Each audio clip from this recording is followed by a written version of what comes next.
मैं आज तुम्हें पश्चाताप के लिए बुलाता हूं। चिंता के पाप से पश्चाताप करो, जो वास्तव में यह कहने का एक तरीका है, परमेश्वर, मुझे आप पर भरोसा नहीं है कि आप मेरी देखभाल कर सकते हैं। दूसरों से अपनी तुलना करने और ईर्ष्या करने के पाप से पश्चाताप करो। मैमन की पूजा करने से पश्चाताप करो। पैसे से प्रेम करने, उस पर भरोसा करने और अपनी सुरक्षा उसी में खोजने से, और मेरे पिता के उदार प्रावधान पर संदेह करने के पाप से पश्चाताप करो।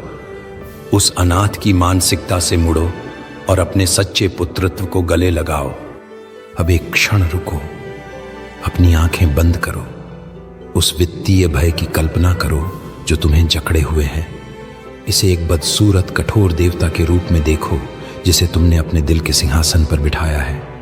तुम हर दिन इसकी पूजा करते हो, अपनी चिंता के साथ, अपनी नींद हराम करके, अपनी कंजूसी के साथ और अपनी अंतहीन शिकायतों के साथ।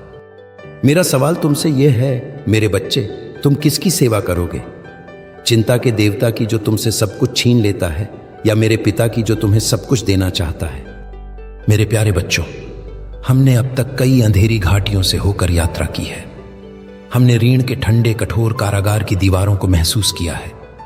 हमने बीमारी की लंबी सर्द छाया में कांपते हुए शरीरों को देखा है, और हमने दरिद्रता के शुष्क प्यासे रेगिस्तान में चिंता की चुभती हुई धूप को सहा है।